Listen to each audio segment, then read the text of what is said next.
Welcome to the थियो study hub. मेरा नाम है शिवानी असवाल। अब आज करेंगे बेटा यूनिट 3 का लास्ट पार्ट, सेकंड पार्ट होगा ये। अनुवाद, व्यवहार और सिद्धांत आपका सब्जेक्ट चल रहा है। जीई में हिंदी लिया जिन बच्चों ने, बीए प्रोग्राम वाले बच्चों का 5th सेमेस्टर का सिलेबस देख लीजिए। यूनिट 3 में आपका ये वाले 2 टॉपिक हो चुके हैं, बस ये एक सामाजिक विज्ञान वाला टॉपिक रह रहा है, इसको करेंगे। ये मेरी इंस्टा और टेलीग्राम चैनल आईडी है। कोई भी क्वेश्चन क्वेरी हो आप मुझसे पूछ सकते हैं यहाँ पे, इसे ज़रूर ज्वाइन कीजिएगा।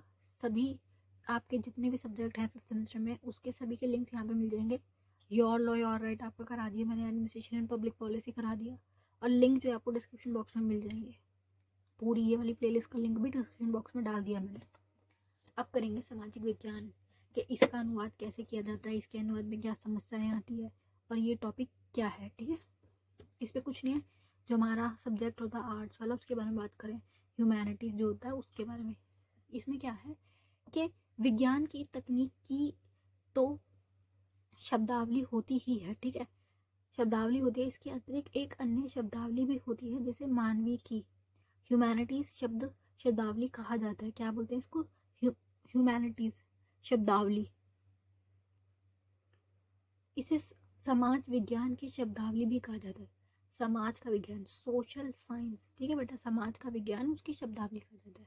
यह शब्दावली विज्ञान से अतिरिक्त जो विषय है, साइंस से हटके जो अब विषय बच गए, उससे संबंधित है। ठीक है, हमारा समाज जो बाहरी समाज है इसके बारे में। और समाज विज्ञान या मानवीय शब्दावली ऐसी शब्दावली है जिसका उपयोग विज्ञान में रुचि न लेने वाले वर्गों सबसे ज़्यादा अधिक किया जाता है। जो बच्चे साइंस में इंटरेस्टेड नहीं है वो इसमें जाएंगे, है ना। यानी विज्ञानेतर विषयों से संबंधित जो शब्दावली है उससे सामाजिक विज्ञान की शब्दावली अथवा मानवेतान शब्दावली कहा जाता है। इसको क्या कहा जा रहा है? मानव वेतर। ठीक है, क्या है बेटा ये? इसमें क्या है? बेसिकली समाज के बारे में पढ़ा रहे तुम्हें, ठीक है। जो ये इनकी शब्दावली है उसमें फिक्स्ड शब्द नहीं है, ठीक है, वर्ड्स जो है फिक्स नहीं है। और ये दिक्कत क्या है इसकी? अब जो इकोनॉमिक्स वगैरह है, जो डीप लैंग्वेजेस हैं, ये ना जो सब्जेक्ट्स हैं ये हिंदी में उपलब्ध नहीं है।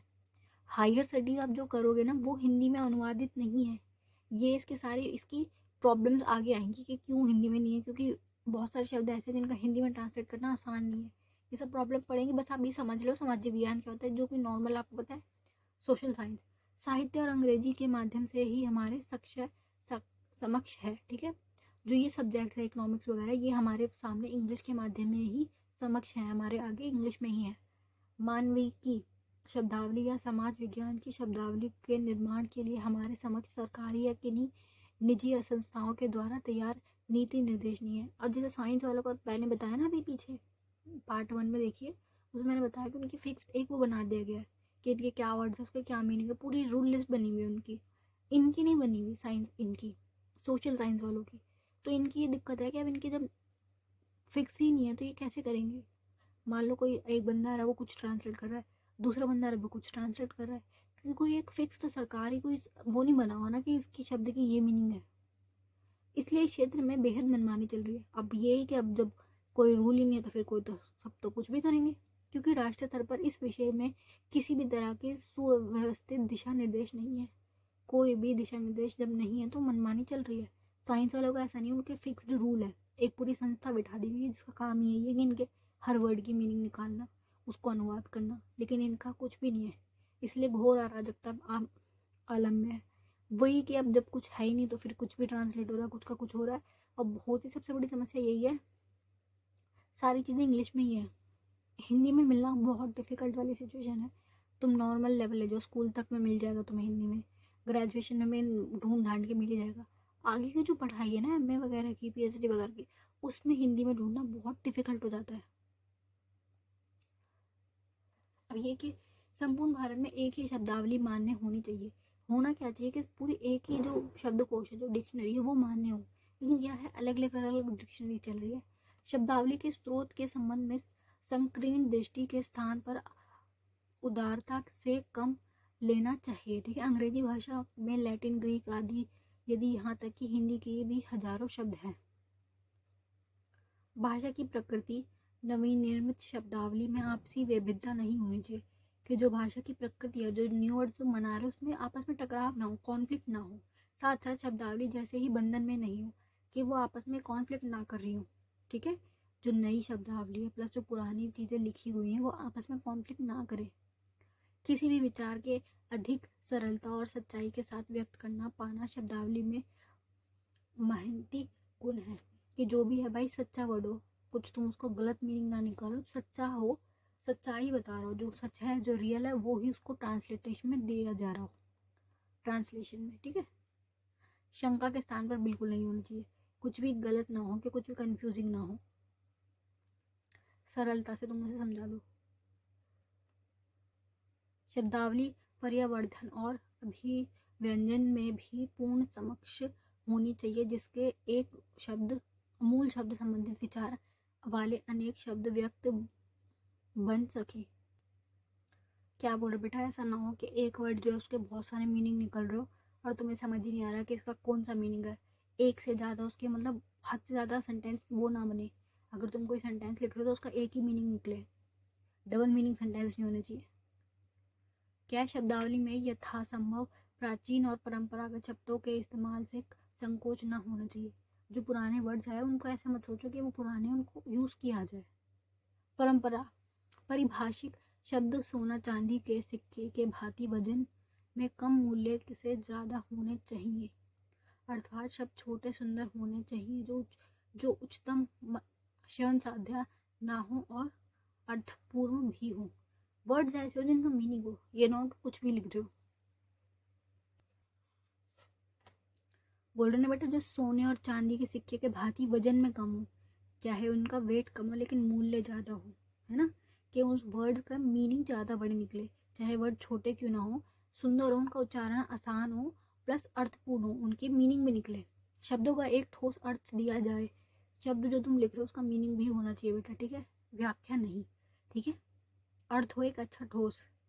शब्द के स्थिरीकरण की प्रक्रिया बराबर चलती रहनी चाहिए।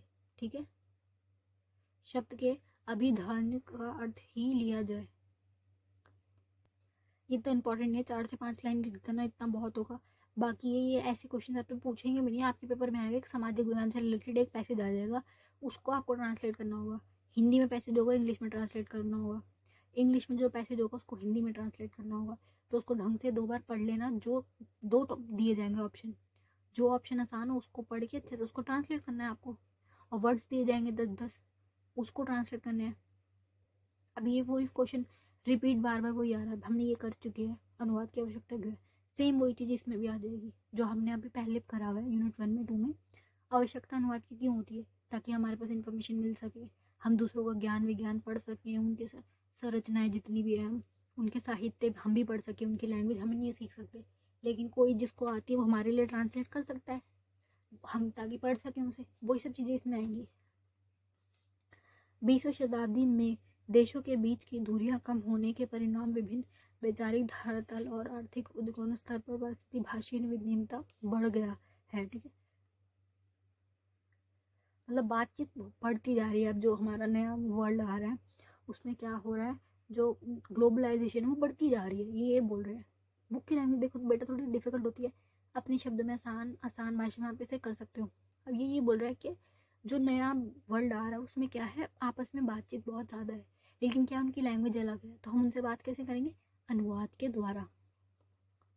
और इसी विनिमय के साथ साथ अनुवाद का प्रयोग और अधिक किया जाने लगा है, ट्रांसलेशन अब बढ़ता जा रहा है। ठीक है, व्यापार हो, बाजार हो, बातचीत हो, कोई मीटिंग हो, किसी भी प्रकार के तुम किसी देश से संबंध जोड़ रहे हो उसमें ट्रांसलेशन जरूरी हो जाता है, क्योंकि हमें उनकी लैंग्वेज नहीं आती और उन्हें हमारी नहीं आ रही। आज के वैज्ञानिक युग में अनुवाद बहुत महत्वपूर्ण हो गया है। अब जो हमारा चल रही है डिजिटल वर्ल्ड, उसमें अनुवाद बढ़ता जा रहा है। यदि हमें दूसरे देश के साथ कंधे से कंधा मिलाकर चलना है तो हमें उसकी विज्ञान और क्षेत्र में, सामाजिक और सांस्कृतिक क्षेत्र में हुई प्रगति की जानकारी चाहिए। अब वो बंदे, उनकी लैंग्वेज बिल्कुल अलग है, हमें उनके बराबर आना है, तो वो क्या कर रहे हैं हमें उनकी पूरी इन्फॉर्मेशन चाहिए, कि वो अपने आप को कैसे बढ़ा रहे हैं, वो कैसे विकास कर रहे हैं, उसके लिए अनुवाद आवश्यक हो जाता है। और जानकारी हमें अनुवाद के माध्यम से मिलती है। जितनी भी इंफॉर्मेशन होगी वो आएगी कैसे, ट्रांसलेट होके। अब ये वही बोल रहा है कि अनुवाद से क्या क्या चीज़ें हो रही है। गुण बता रहा है एक तरीके से। अनुवाद से क्या हो रहा है, राष्ट्रीय एकता में अनुवाद की आवश्यकता। हमारा जो देश है बेटा, आप हमारे देश का एग्जाम्पल ले लो, बहुत बड़ा देश है। यहाँ वाले लोग कोई लैंग्वेज बोल रहे हैं, यहाँ वाले लोग कोई लैंग्वेज बोल रहे हैं, यहाँ कुछ बोल रहे हैं, यहाँ कुछ बोल रहे हैं। पूरा का पूरा जो साउथ इंडिया है वो क्या लैंग्वेज बोलता है वो हमें बिल्कुल समझ नहीं आती, क्योंकि वो क्या बोल रहे हैं, तेलुगु, मलयालम, कन्नड़, ये वाली भाषा हमें इतनी बिल्कुल 1% भी हमारा उनसे कोई वो नहीं है कि हमें समझ आ जाए। उन्हें हमारी भाषा समझ नहीं आती, क्योंकि वो कहाँ रह रहे हैं, बिल्कुल एंड में। भारत का जो हमारा, अगर मैं भारत की शेप ऐसे बनाऊँ तो वो कहाँ रह रहे हैं, यहाँ, और हम कहाँ रह रहे हैं, यहाँ। इतनी जो ये दूरी है, इस वजह से उनकी लैंग्वेज अलग है, हमें समझ आएगी नहीं। तो ये कि हमारा उनसे एक तरीके से कनेक्शन कैसे बनेगा, हमें क्या पता चलेगा वो लोग क्या कर रहे हैं, वो कैसे रह रहे हैं, उनकी वो क्या है। बस हमें खाने के बारे में पता है कि हम डोसा वो खाते हैं, इडली वड़ा, वो हमें बस इतना खाने का पता है, इससे ज़्यादा तो पता चल ही नहीं पाता। अब उसको जो तुम समझना चाह रहे हो तो तुम्हें क्या है, ट्रांसलेशन की आवश्यकता है, ठीक है बेटा। ताकि क्या है, हम सब एक दूसरे की बातें समझ सकें, वो कहाँ रह रहे हैं, कैसे रह रहे हैं, वो लोग कौन है। उनकी जब हमें चीज़ें पता चलेंगी तभी तो हमारे उनसे एक कनेक्शन बनेगा। अगर हमें कुछ उनसे पता ही नहीं चल रहा तो कैसे कनेक्शन होगा। तो ये बोल रहे हैं कि राष्ट्रीय एकता में ये ज़रूरी है, प्लस विश्व की एकता में भी ज़रूरी है।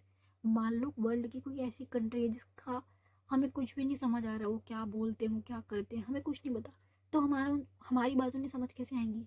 वो हमें अपना दुश्मन समझेंगे, हम उन्हें अपना दुश्मन समझेंगे। लेकिन अगर ट्रांसलेशन हो और हम उन्हें वाली बात बताएं कि हम तुम्हारे दुश्मन नहीं है, हमें तुम्हारे साथ व्यापार करना है, तुमसे अच्छे संबंध बनाने हैं, मैत्रीपूर्ण संबंध बनाने हैं, तो बात आगे बढ़ेगी, अच्छी एक रिलेशनशिप बनेगा। वरना अगर बात ही समझ नहीं आ रही तो क्या होगा। किसी भी रिलेशनशिप पे ले लो, कम्युनिकेशन सबसे ज़्यादा इंपॉर्टेंट होती है। अगर तुम्हारे बीच बात नहीं हो रही तो सब कुछ खराब हो रहा है। ये वाला जो सेंटेंस है ना, ये हर जगह काम में आता है, ये चीज़ हर जगह चलती है। अगर किसी देश से हमारी बात नहीं हो रही तो हमारा तो उसे कट हो गया ना, हमारी उनसे बात ही नहीं हो पा रही, तो हम उनसे कैसे व्यापार करेंगे, कैसे हम उनसे बात करेंगे। इसीलिए अनुवाद घूम फिर के बहुत इंपॉर्टेंट बन जाता है, ठीक है। अब इन्होंने उदाहरण, मैंने आपको वर्ल्ड का भी दे दिया उदाहरण, प्लस ये भारत की बात करें, इसका भारत का देखो। भारत जैसे विशाल राष्ट्र में एकता के प्रसंग के अनुवाद की आवश्यकता असंदेह है। क्या है कि कोई इसमें संदेह वाली बात नहीं है। भारत जैसे देश में अनुवाद की बहुत बड़ी आवश्यकता है, क्योंकि यहाँ बहुभाषीय देश है, बहुत सारी लैंग्वेजेस बोली जा रही हैं। संविधान में ही 22 लैंग्वेजेस हैं, प्लस 3,500 प्लस लैंग्वेजेस बोली जा रही है, अलग से उनके डायलेक्ट्स अलग हैं। समझने के लिए सामने वाले की बात अनुवाद जरूरी है। भारत की भौगोलिक सीमाएं ना केवल कश्मीर और कन्याकुमारी तक बिखरी हुई है। कश्मीर क्या है, टॉपेस्ट पे, सबसे ऊपर कश्मीर क्या होता है, सबसे नीचे कौन सा आता है, कन्याकुमारी, जो एकदम लास्ट में होता है, ठीक है। ये सीमाएं बिखरी हुई हैं, बल्कि विशाल भूखंड में विभिन्न विश्वासों और संप्रदायों के लोग रहते हैं।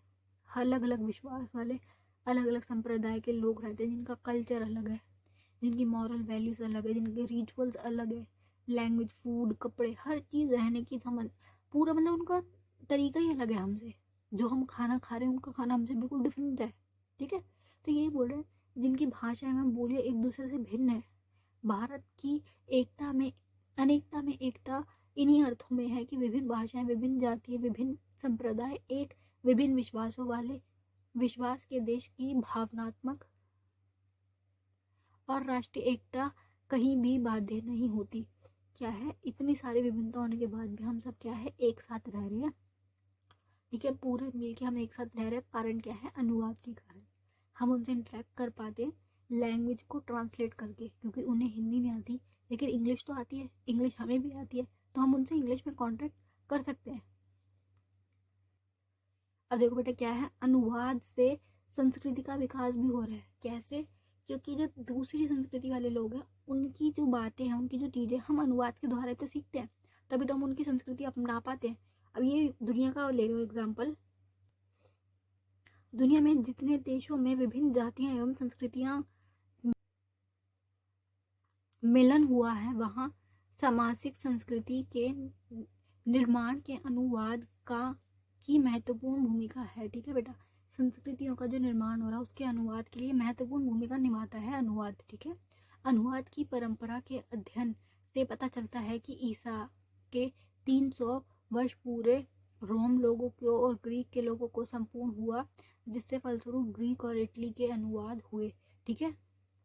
इसी प्रकार 11वीं-12वीं शताब्दी में स्पेन के लोगों को इस्लाम के संपर्क में आए, मतलब सारी इंफॉर्मेशन के क्या हो रहा है, क्या हो रहा है, मतलब इतने दूर दूर के जो एरियाज है, रोम हो गया, इटली हो गई, फ्रांस हो गई, यहाँ पे क्या चल रहा है वो सब हमें अनुवाद के द्वारा पता चलता है। ठीक है, कुछ नहीं इसमें खास।